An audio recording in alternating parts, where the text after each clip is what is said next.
Assalomu alaykum qarindoshlar, qanday ahvolinglar? Men Amerikadan doktor Mehmet deyman. Men bugun mushu Xitoyning Wuhandan tarqagan koronavirusi to'g'risida ba'zi uchurlarni sizlar bilan o'rtoqlashish bilan birga o'zimninki ko'z qarashlarini o'tirib qo'yib o'tmoqchi. Hammamizning xabari bo'lgandagidek bu vabo hozir butun dunyoda 200 atrofida davlat va rayonga keng tarqab nurg'un insonlarninki kundalik turmushi va hayotiga ig'ir daxli yetkazyotidi. Ko'plagan davlatlarda o'xshamagan qarorlarni elib insonlarninki sirtlarga chiqishni cheklab alayda bu kasallikni keng tarqalishiga nisbatan alayda tadbirlarni ilyotidi. Hem de ben yaşavatkan Amerika bulup belki ben yaşavatkan New York'ta bu kasalının tarqalish ahvoli intayin ig'ir. Hazır ben turvatkan New York'ta mı 200 her 290 adam içinde birisininki yuqumlanganlığı cezimleşti. Elbette yuqumlangan nurgun kişiler tekshirilmaganligi uchun bu statistikaga kirmagan bo'lishi mumkin. Bu xil ahvol yalğız Amerika'da emas, dünyanın her qaysi joylarida o'xshashlar mavjud. Yani yeterlik kişilerde tekshirish ilib bormaganligi uchun bu davlatlardagi jazmlashgan son ichiga tekshirilmagan insonlar kirmaydigan gap. Şuna ameliyatda bu sonninki butun dunyo miqyosida yuqumlanish ahvoli hozir statistika qilingan sonlardan xeyli ko'p jiq bo'lishi mumkin. Endi mushu kasal tarqagandan tortib hozir qadar ko'pincha mutaxassislarniki ta'kidlab kelganiga asoslangan vaqtida yana bu virus bilan yuqumlangan kishilarniki xeyli ko'p qismida 80% atrofida alayda ig'ir kasal alomati bo'lmaganligi yoki bo'lmasa yengil kasal alomati bo'lganligi uchun ular odatda tekshirmasa yani bu kasalga diagnoz qo'yilmaydigan gap, yani bu virus bilan yuqumlanganiga diagnoz qo'yilmaydigan gap. Shunlashqa nurg'un shu kasal alomatlari yo'q kishilar özlerininki yuqumlangan yoki yuqumlanmaganligini bilmaganligi uchun bu vabaniki boshqalarga yuqtirishida cho'ng rol o'ynab kelgan bo'lishi mumkin. Shu sababdanmi bu kasallikni shu demokratik taraqqiy qilgan davlatlardagi tarqalishi alayda tiz bo'lyotidi, chunki davlat belgilik qonun tuzumlarni o'rnatgan bilan ko'pincha hollarda yani xalqninki ong nimasiga qaraganligi uchun, yani ularga alayda qattiq bir cheklama qo'ymaganligi uchun ular garchi ishqi bormagan bo'lsa-mu, lekin ba'zi faoliyatlarga, ijtimoiy faoliyatlarga yana qatnashayotgan bo'lishi mumkin. Masalan, Amerikada mayli Kaliforniyada bo'lsin, mayli janubdagi Floridada bo'lsin, dengizning bo'ylarida shu hafta oxirlarida nurg'un odamlarniki ko'ngil ichayotganligini ko'rib turyapmiz. Shunlashqami bu kasal hamda shu jamiyatninki yetarlik e'tibor berishiga erishamaganligi uchun keng tarqavyotidi. Anandan keyin yana birisi maska. Hamda maskani g'arb davlatlarida umumyuzlik faqatla kasal bo'lgan odamlarning taqishi, saq odamlarning taqishining hojati yo'qligini, ya'ni saq odamniki maska taqash orqali o'zini qo'g'dayamaydiganligini ta'kidlab kelgan hozir qadar. Buningda bak cho'ng xatolik yo'q. Haqiqatan bu maska saq odamlarni qo'g'dayamasligi mumkin. Biroq nurg'un kishilar alayda kasal alomati bo'lmaganligi uchun, ya'ni shu virus bilan yuqumlangandan keyin alayda kasal alomati bo'lmaganligi uchun yoki o'zining yuqumlanganligini bilmaganligi uchun ularni o'xshashlar o'zini saq odam qatori qo'yib maska taqamasligi mumkin g'arbda. Bu odamlar anandan keyin texmi jiq odamlarga tarqitishi mumkin. Ya'ni maska saq odamlarni qo'g'dayolmagan bilan, lekin shu yuqumlanish ehtimoli bo'lgan odamlar o'xshashlar o'zini saq deb taqımağanlığı üçün nurgun adamlarga tarqıtılgan bir mənbə buluş mümkün. Lekin Asiyada meyli saq bolsun, meyli kisel bolsun, hammasiga bir tutash taqash talab qilganlik uchun ularda tarqash nisbatan aytgan vaqtida Yevropa, Amerikalardan töven bo'lib mask taqashga odatlangan, masalan, Tayvan, Singapur, albatta Xitoyning o'z ichiga olgan shu davlatlarga qaraydigan bo'lsak, u davlatlarda hozirgi ahvoli, ya'ni tarqash ahvoli Amerika va Yevropadagidek undaq tiz emas. Koreyami, Janubiy Koreyami shuning ichida. Bularda hamda asldan maska taqashga bir ko'ngan bir tarafdan, ikkinchi bir tarafdan alaqa kimningki yuqumlanganligini bilish biroz qiyin bo'lganligi uchun umumyuzlik hamma odamga maska taqash talab qilingan. Shu sababdanmi yuqumlanıp alaydı kisel alameti bo'lmagan adamlarmi maska taqıganlık üçün gerçi saq adamlar maska taqaş arqılı qoğdunamısımı, lekin yuqumlanish ihtimali bo'lgan, lekin aniq diagnoz qo'yilmagan, kisel alameti bo'lmagan, ya'ni yoshurun yuqumlanıp başqalarga kisel taqitish manbasi bo'ladigan adamlar maska taqash arqılı başqalarga yuqtirishdan saqlanğılı bo'lganligi uchun bu vabaniki Asiyadagi tarqalish ahvoli, ya'ni maska taqashga odatlangan kishilar orasidagi tarqash ahvolidan maska taqashga odatlanmagan kishilar orasida tarqash alayda farqli bo'lmoqda. Nurg'un qarindoshlar mendan bu shu maskininki rolini, ahamiyetini qayta so'rganlik uchun bu to'g'risida qo'shimcha qilib qo'yay dedim. Hamda maskini hamda saq odam o'zini qo'g'dash uchun ishlatgan vaqtida haqiqatdanmi buningga nisbatan alayda bir talash tortishlar bor. Ko'pincha mutaxassislar buningki alayda ahamiyati bo'lmaydiganligini ta'kidlab kelyotdi. Lekin men yuqori deb o'tgandagidek biz o'zimizning yuqumlanmaganligini bilmaganligimiz uchun agar biz taqsak, garchi bizni o'zimizni qo'g'dayolmagan bilan boshqalarga yuqtirish ehtimolini tövelletkili bo'lishi mumkin.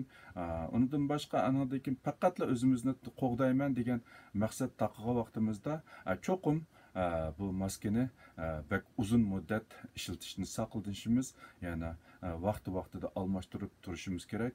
Andan keyin maskani almashtirgan vaqtida qo'limizningki bulg'unish ehtimoli yuqori bo'lganligi uchun maskani elib axlatga tashlagandan keyin darhol qo'limizni pokizlab yuvishimizga to'g'ri keldi.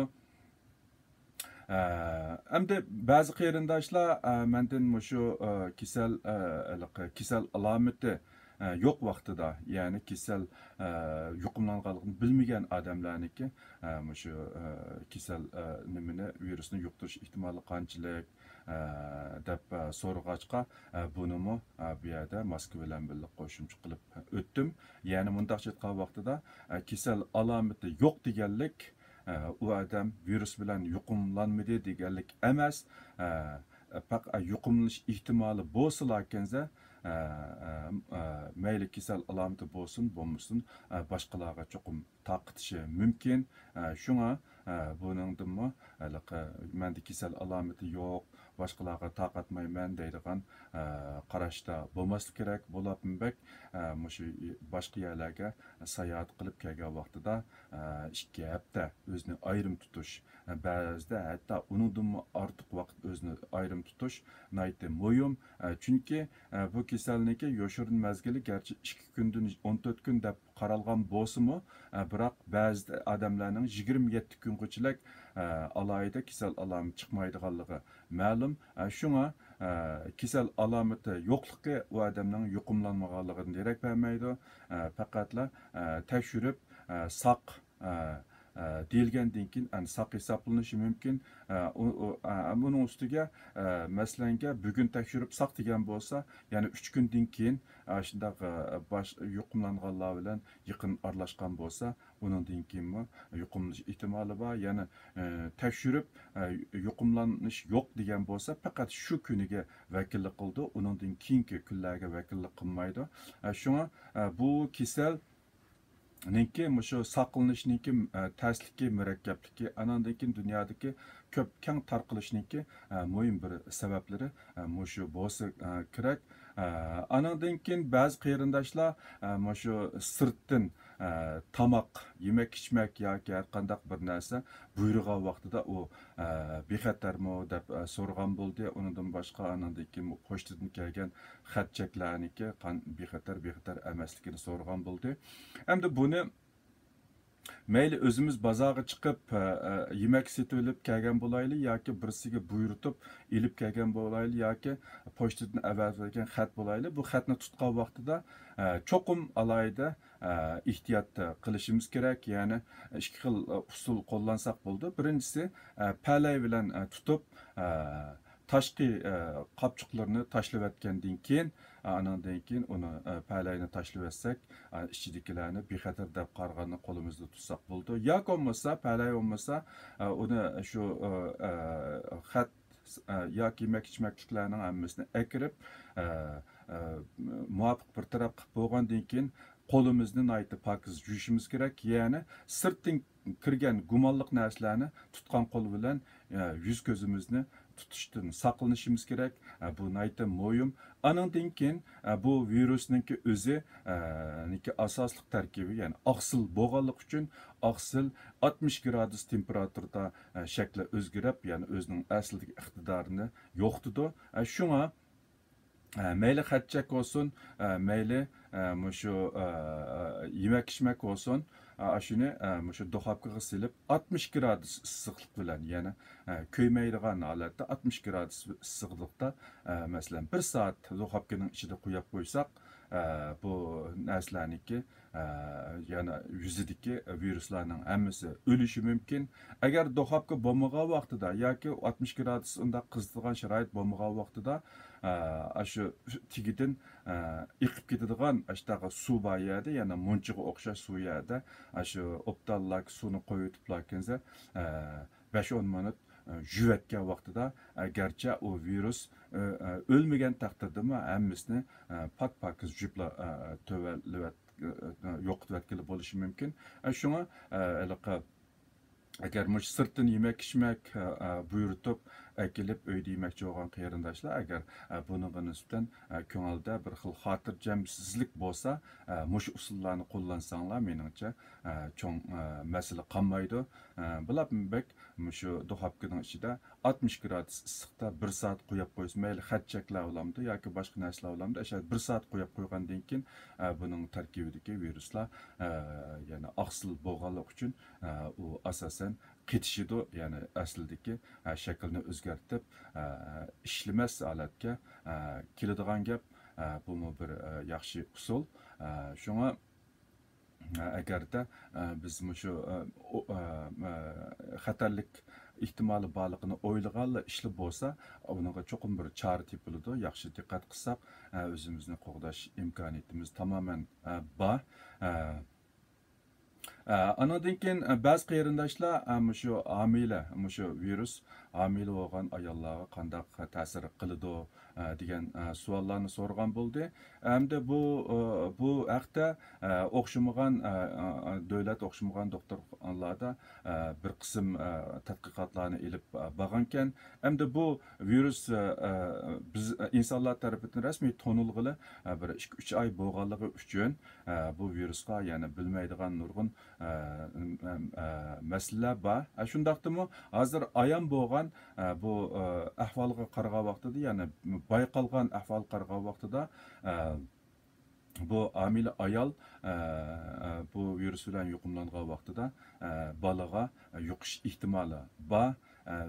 bir qism tadqiqotchilarniki tadqiqotida undaq ish bayqalmagan bilan ba'zilari bayqalgan, lekin balada nayti ya'ni bu vaqtda nayti yengil alomatlarning bo'lganligi, alohida hayotiga daxli yetmaydiganligi ma'lum hozir qadar.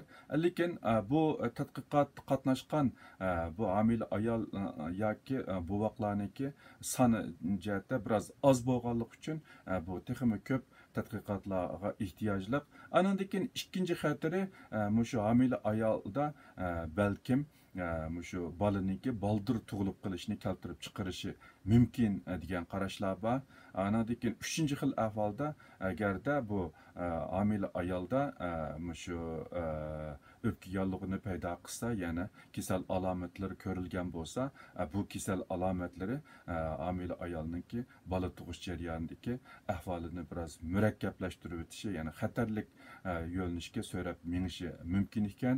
Shunlashqa homila ayollar alohida diqqat qilishi kerak bu virusdan saqlanish uchun. Gerçi balığa alaydı xatarlik ahval bor deb undaq bir bayqashlar bo'lmagan bo'lsa-mu, lekin homila ayolniki tug'ish jarayonidagi ba'zi murakkab ahvollarni keltirib chiqarishi mumkin ekan. Endi ko'pincha davlatlardagi qarindoshlar balkim hozir normal ishga bormay uyda xizmat qilayotgan yoki uyda orom ilayotgan bo'lishi mumkin. Lekin bu butunlay uyda o'zini solab hech joyga chiqmaslikning o'zi bu kasaldan tamamen saqlanish, ya'ni tamamen bu kasal bilan yuqumlashdan to'sab qilish nayt qiyin, chunki bu kasalning hozirgi ahvoli qarag'an vaqtida xili uzun davom qilishi mumkin. Shunda bo'lgan vaqtida mayli yemak ichmak yoki turmush buyumlari uchun cho'qim sirtlarga chiqishga to'g'ri keldi. Shunlashqa buni uzun mezgillikdan qolgan vaqtida bu kasaldan saqlanishniki birdan bir amali yuqorida men deb o'tgan ishlarga hammasiga naytda yaxshi diqqat qilgandan boshqa eng muhimi biz immunitet kuchimizni izchil holda yaxshilashimiz kerak. Bu vaqtda burunqi leksiyalarimda ta'kidlab o'tgan. Shunga cho'qim chiniqishni davomlashtirishimiz kerak. Uyda harakatga kam deganda 1-2 soat harakat qilib chiniqishni davomlashtirishimiz kerak. Andan keyin andishini aziltib yaxshi uxlashimiz kerak. Uyqu yaxshi bo'lgan vaqtida immunitet kuchi yaxshi bo'ldi. Chiniqqan vaqtida badan sog'lom bo'lgan vaqtida immunitet kuchi yaxshi bo'ldi. Andan boshqa andan keyin shu oziqlik tamponligiga alohida diqqat qilishimiz kerak. Oziqlik tamponligi. Andan keyin shu sayko'ktat yemişlarni, ya'ni vitamin ko'p yemek içmeklarni yaxshi iste'mol qilib turishimiz kerak. Oziqlik degan vaqtida shu alayda bek ko'p yeb undaq semirishninki hojati yo'q. Faqatla tampon yemekliklarni yesak, ya'ni tomoq tanlamay har xil yemekliklarni o'rtoqlashtirib yesak, andan keyin shu sog'lom narsalarga jiqroq ahamiyat bersak bu yetarlik. Eng oxirida ta'kidlab o'tadiganim ussuzlik. Mayli qaynoq suv bo'lamdi, mayli sho'rpa bo'lamdi, yoki bo'lmasa suv bo'lamdi, choy bo'lamdi. Buni cho'qim yetarlik ichib turishimiz kerak. Bu orqali bizda shu har qanday yuqumlashdan keltirib chiqargan ba'zi zaharlik qoldiq moddalarni shu siyish, tayyorlash orqali badanimizdan chiqarib tashlay olamiz. Ya'ni ussuzlikni yetarlik ishga vaqtida bizningki qon aylanishimiz yaxshi bo'ladi, immunitet kuchimiz yaxshi bo'ladi, kasalga taqobil turish kuchi yaxshi bo'ladi. Shunga bu bir sog'lom yashashningki yaxshi bir nimasi vositasi, ya'ni ussuzlikni yetarlik ichish kerak. Faqatla endi shu börekda chatoq bo'lmasa, suvni ishlab chiqarish iqtidori to'salg'iga uchirmagan bo'lsa, suvni biz masalan shu kuniga kam deganda 1,5 kilodan 2 kilogacha suv ichishga ehtiyojli. Suv degan vaqtida yolg'iz suv emas, butun shu ussuzlik, suyuqliklarning hammasini qo'shib keladigan gap. Anan deyim shu suvningki yetarlik bo'lmaganligini biz sudikningki rangi qarab bilalaymiz. Sudikning rangi qiyniq bo'lib qolsa, bu ussuzlik yetmagan bo'ldi. Kuniga biz kam deganda 6 qitim 24 saat ichida 6 qitim, ya'ni eng kam deganda 4 qitim bo'lmasa 6 qitim siyishimiz kerak. Shunda vaqtida bir kuniga shu 1,5 kilodek sudik bo'lsa normal bo'ldi. Agar sudik azlab uning rangi qiniq bo'lgan bo'lsa, sut yetishmaganlikning alomati. Ba'zilar faqat ig'izning qurishi qarab, lakin suv ichdi. Amaliyotda uzun muddat suv ichmagan odamningki ussizlikqa bo'lgan inkosimi farqli bo'ladi. Yana usimaydigan gap bu insonlarning odatiga bog'liq. Shunga ussizlikni yetarlik ichish yolg'iz bu kasallikdan emas, nurg'un o'xshamagan kasalliklardan xoli qila oladi bizni. Endi bugun shu ismga kelgan yoki qarindoshlar so'ragan savollarga javobim mishaqatcha bo'ladi.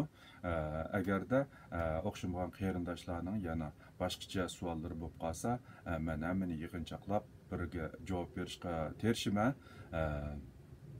Hammanglarni Alloh salomat qilsin, bu virusdan yiroq qilsin. Bugun mishaqatcha so'zlay. Hammanglarning anglag'aninglarga rahmat. Xayr xo'sh, kelaqtim ko'rishaylik.